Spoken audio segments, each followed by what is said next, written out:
হু Yahoo হু হু হু হু Yahoo.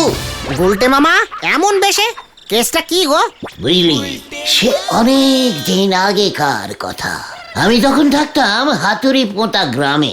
হাতুড়ি পোঁতা গ্রামের জমিদার ছিলেন পিসিমার শ্বশুর মশাই, মানে আমার পিসে মশাইয়ের বাবা গগনচরণ।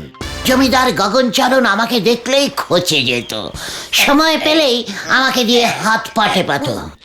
ওই গগনচরণের নেশা ছিল হচ্ছে কুস্তি। কুস্তি? গগনচরণ কি কুস্তিগির ছিল? আরে দূর, না না, ওর দুটো আধ খাওয়া, মানে হাড় গিলে কুস্তিগির ছিল। সারাদিন ওই দুটো কুস্তি লড়তো আর গগনচরণ বসে বসে দেখতো।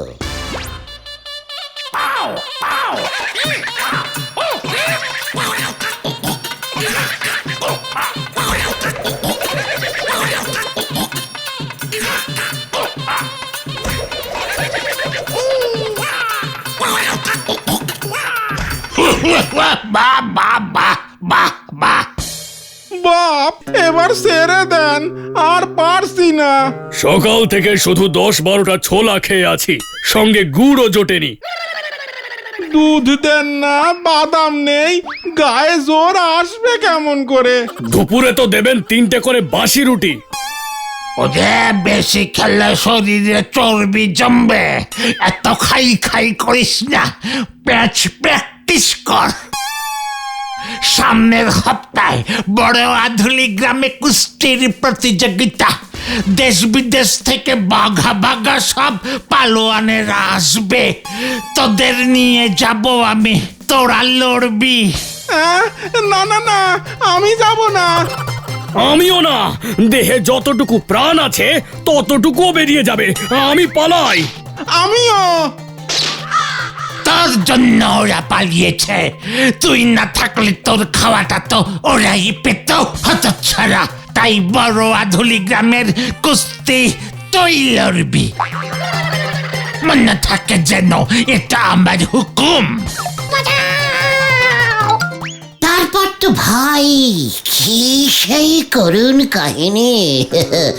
যতই গরিব হোক, জমিদার তো হুকুম দিয়েছে, পালন তো করতেই হবে। আমাকে পালোয়ানের ড্রেস পরানো হলো, বুঝলি।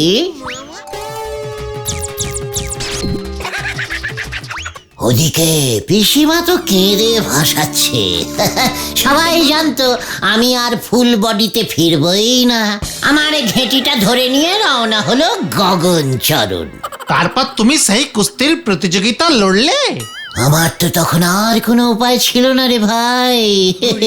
আমাকে সোজা নিয়ে গিয়ে দাঁড় করিয়ে দিল সে সময়ের 1 নম্বর ভুলো পালোয়ানের সামনে। ওরে বাবা, উফ, আমার সিকিকেলটা বুলাস অবস্থা তখন। আমি দেখছি আমার চারপাশে হরিবল হরিবল হরিবল। আমার সম্বিত ফিরল যখন লড়াইয়ের ঘন্টা পড়ল।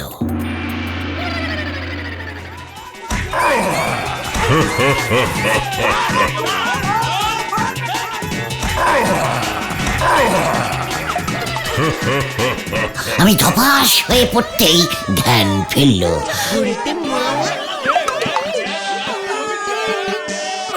ভুলো পালোয়ান তখন গদার মতো হাত দুটো তুলে আমাকে ধরতে চেষ্টা করছে।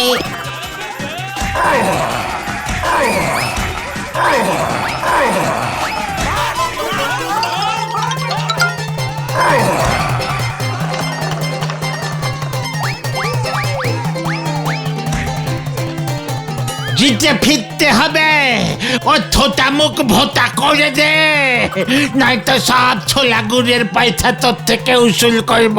রেফারি দেখছি আমার পেছনে দৌড়াচ্ছে।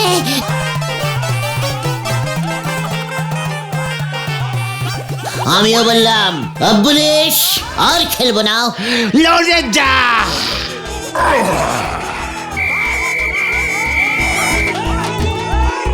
দেখলাম খেলতেই হবে, না মানে মরতেই হবে।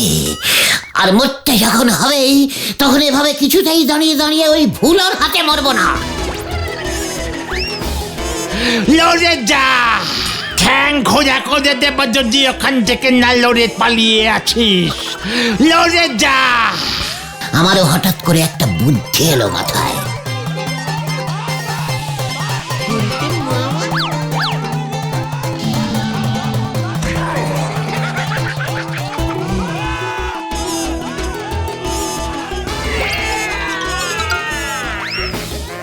ভুলোর অবস্থা তখন যা হয়েছিল না, একেবারে ছেড়ে দেমাকে দেবাছি অবস্থা।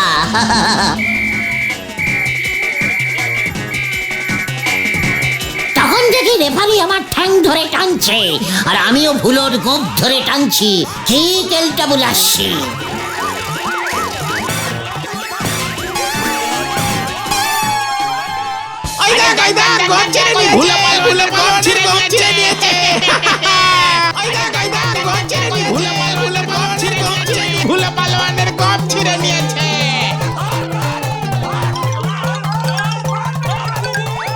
ব্যাস, আমি লড়াই জিতে গেলাম। জয় গুরু গুলটে মামা। লড়াইয়ে জিতে কি প্রাইজ পেলে? হাতি। হ্যাঁ? ওই হাতি জেতার পর তো সবাই আমাকে হাতি জেতা পালোয়ান বলে ডাকতো। জমিদার গগনচরণ বাড়িতেই একটা পালোয়ান পেয়ে বেজায় খুশি ছিল। তাই মারবার আগে গগনচরণের মাথার পাগড়িটা আর ওর নকল গোঁপটা আমাকে উপহার দিয়ে গিয়েছিল, বুঝলি? নকল গোপ? হ্যাঁ রে ভাইটু, জমিদার গগনচরণের জীবনে একটা আফসোস ছিল। জমিদার হয়েও ওর গোঁপ উঠত না। আবার পাকানো গোঁপ না থাকলে জমিদারও মানাবে না। তাই শহর থেকে এই এই এই গোঁপটা, বুঝলি, কিনে এনে সব সময় পরে থাকতো। শুধুমাত্র ঘুমানোর সময় চশমা আর গোঁপটা খুলে রাখতো। আর সেই গোপ আর পাগড়ি তুমি এখন পড়লে কেন গো গুলটে মামা? আজ সকালে পিসিমার পুরনো ট্রাঙ্কটা খুলেছিলাম, বুঝলি। জমিদার গগনচরণের এই পাগড়ি আর গোঁপটা দেখে ছেলেবেলার কথা মনে পড়ে গেল রে। প্রাণটা হু হু করে উঠল। মনে পড়ে গেল আমি তো সেই হাতি জেতা পালোয়ান। জয় গুলটে মামা। এই গলদপুরের সবার জানা উচিত, বর্তমানে বিখ্যাত আড্ডা মাচাও আন্দোলনের নেতা এই গুলটে চরণ গুহ এককালে ছিল জদরেল হাতি জেতা পালোয়ান। ঠিক ঠিক ঠিক। কিন্তু আমরা সেটা সবাইকে কিভাবে জানাবো গুলটে মামা? আরে দূর, সেটা না ভেবে কি আর বাড়ি থেকে বেরিয়েছি রে? জানি তো তোরা সবকটাই গলদপুরের এক একটা জাম্বো সাইজের বলদ। মন দিয়ে শোন।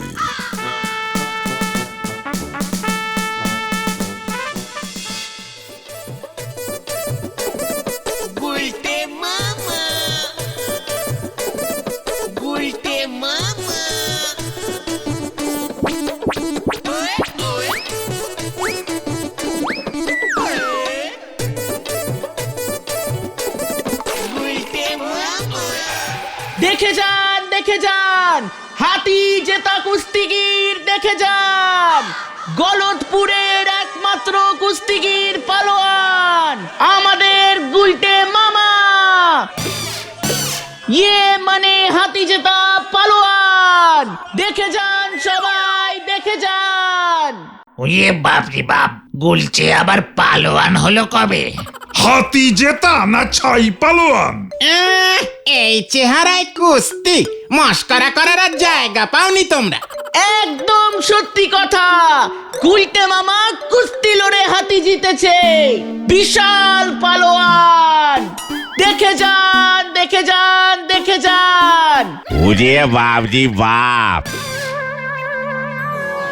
ওরে বাপজি বাপ, তাই তো বলতেছি এখানে এমন চিৎকার জুড়েছে কে? গুলটে বাবু দেখতেছি সংসদে ঢং মেরে দাঁড়িয়েছে। হাতি জেতা পালোয়ান দেখো নড়াদা।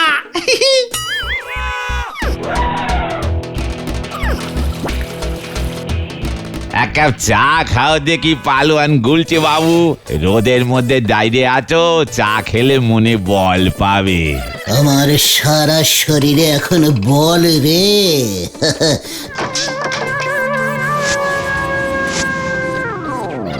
তাও এত করে যখন বলছিস চাটা দে।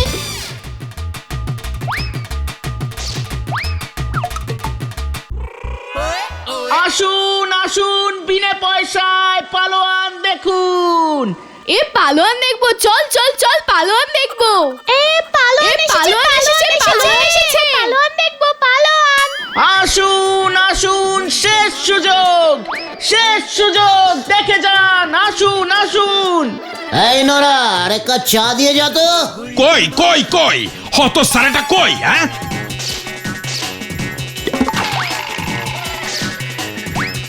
উজবুক আবার স্কুলের মাঠে পড়াশোনা বন্ধ করবার মতলব করেছে।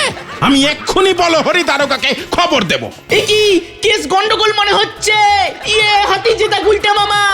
গুলটে মামা পালাও! চল রে ভাই, অন্য জায়গায় যাই। এই খো, হাম। বোঝো ঠেলা। এই উজবুক, পালাবি কোথায়? আমি থানায় তোর নামে নালিশ জানাবো রে হতচ্ছাড়া। মানে কথা একই বলছো হে হরিবল? ওই গুলটে হতচ্ছাড়া পালোয়ান হয়েছে, তাও একেবারে কুস্তি লড়া পালোয়ান। কি কাণ্ড! তাহলে আর বলছি কি? মানে কথা এতে তোমার আবার কাণ্ড কি হলো হরিবল? আগে বলো হরি। ওই একই হলো। এ সব কি বলছেন? স্কুলের হেড স্যার নটু বাবু ওই গুলটের নামে নালিশ করেছে, ওকে ধরতে হবে। কিন্তু কোন আইনে ধরবো সেটা তো বুঝতে পারছি না গোবিন্দ বাবু। এই শোনো হে হরিবল, পালোয়ানের কথা শুনে আমার মাথায় মানে কথা একটা মতলব এসেছে। দেখি তোমার জন্য আমি কি করতে পারি। উল্টে পালোয়ানকে এবার মনে হচ্ছে আমার কাজে লাগবে। রাখলাম হরিবল। আগে বলো হরি। কি কাণ্ড!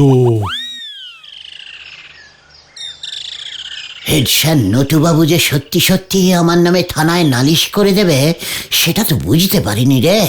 স্কুলের ক্লাসের সময় নাকি তুমি নষ্ট করেছো। ওই দিন নাকি অঙ্ক পরীক্ষা চলছিল, ছেলেরা নাকি পরীক্ষা না দিয়ে তোমাকে দেখতে ছুটে এসেছিল। কে বলেছিল এই ঘটনাটাকে এত চিৎকার করতে? চাপ বাবা। গুলটে মামা, ও গুলটে মামা, এক্ষুনি চলো, এক্ষুনি চলো, ঝোলা গোবিন্দ তোমাকে ডেকেছে। হোয়াট? গোবিন্দ গুছাই আমাকে কল দিয়েছে? হ্যাঁ, বাবাকে দিয়ে বলে পাঠিয়েছে। বাবা আমাকে বললো এক্ষুনি আমি যেন তোমাকে বলি। একদিকে নটুবাবু, অন্যদিকে ঝোলা গোবিন্দ। আরেকদিকে বলো হরি দারোগা। সবাই একসঙ্গে। আমার পালোয়ান হওয়াটা ওদের সহ্য হচ্ছে না রে। তাহলে কি তুমি যাবে না? আলবাত যাব, আলবাত যাব। ঝোলা গোবিন্দের সঙ্গে বলহরি দারোগার যা ইন্টু মিন্টু সম্পর্ক, কখন আবার কি কমপ্লেন করে দেবে কে জানে। তার থেকে বরং চল শত্রুর সঙ্গে মুখোমুখি সাক্ষাৎ করে আসি। চলো।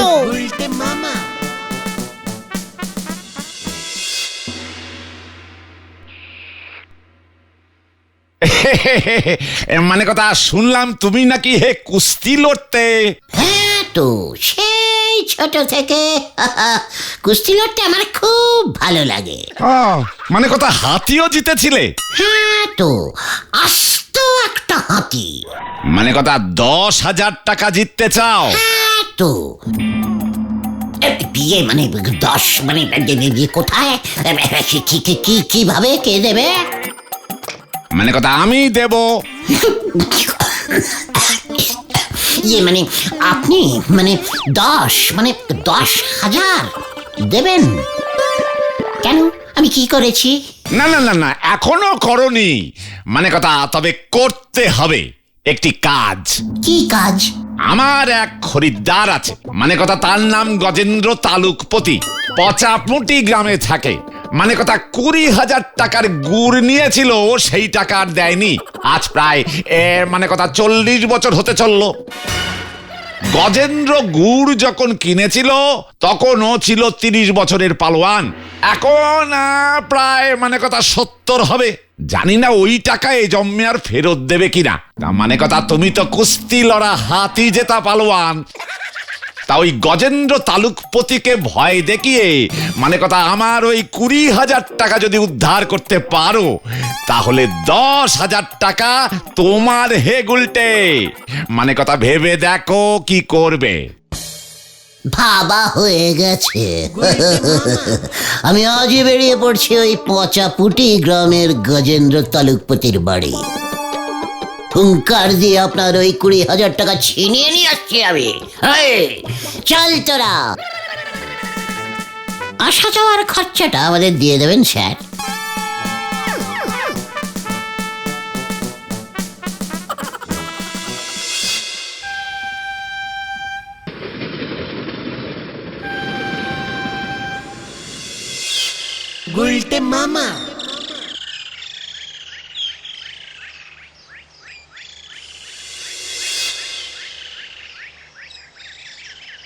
ট্রেন থেকে নেমে সেই কখন থেকে তো হেঁটেই যাচ্ছি, সবাই তো বলছে আর একটু এগোলেই।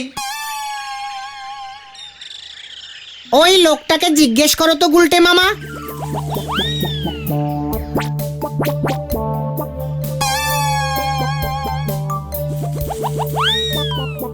এই যে শুনছেন? আমাকে ডাকছেন? হ্যাঁ হ্যাঁ, শুনুন তো। এখানে গজেন্দ্র তালুকপতির বাড়িটা কোন দিকে পড়বে বলবেন? একেবারে ঠিক ঠিক বলবেন কিন্তু, নয়তো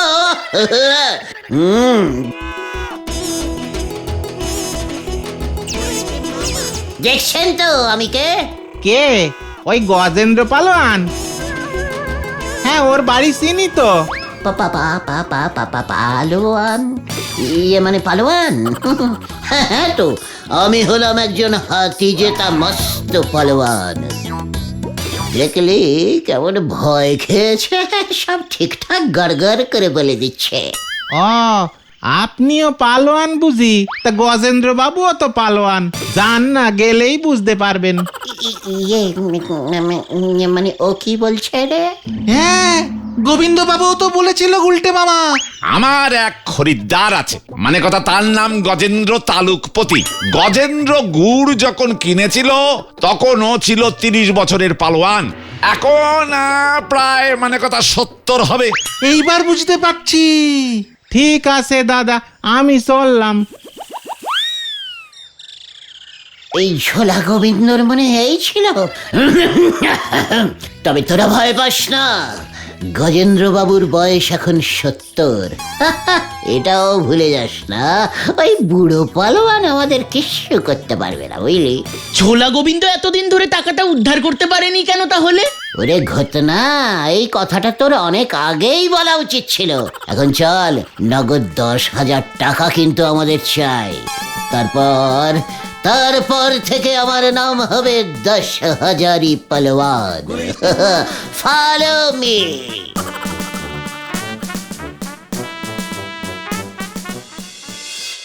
কি এত বড় সাহস ওই গোবিন্দর?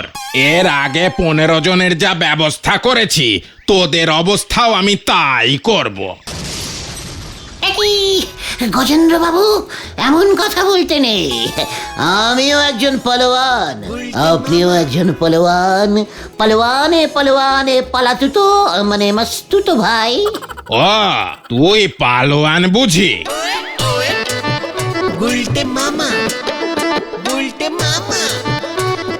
দেখে তো মনে হয় না। এই যে আমার পাগড়ি। রাখ তোর পাগড়ি। পালোয়ান ছিলাম আমি, রোজ 1 কেজি গুড় দিয়ে 5 কেজি ছোলা খেতাম। সেই গুড় কিনেছিলাম গোবিন্দ বাবুর কাছ থেকে। ওই গুড়ে ভেজাল ছিল। খেয়ে আমার এমন পেট ছুটেছিল যে 2টো লড়াই আমি হেরে গেছিলাম। এইবার বুঝেছি আপনি কেন ওই ঝোলা মানে গোবিন্দ বাবুকে টাকাটা ফেরত দেননি। আপনার তো অনেক বয়স হয়েছে স্যার, বলছিলাম টাকাটা ফেরত দিয়ে দিন না। ধার রেখে উপরে গেলে পুরো পালোয়ান কুলের মুখ পুড়বে স্যার। কথাটা আমিও যে ভাবিনি তা নয়।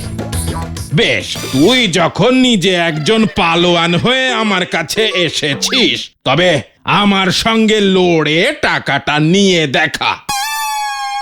কুস্তিতে জিতলে টাকা তোর। কি রাজি? মানে ঠিক আছে, রাজি। তবে চল।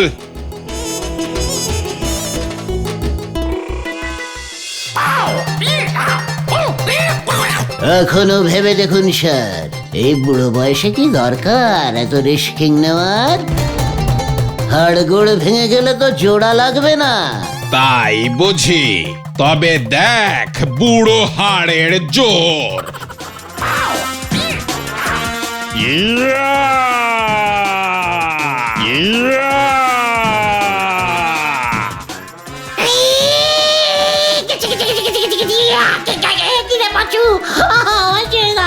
আমি বাড়ি যাব, আমি বাড়ি যাব। তাই বুঝি?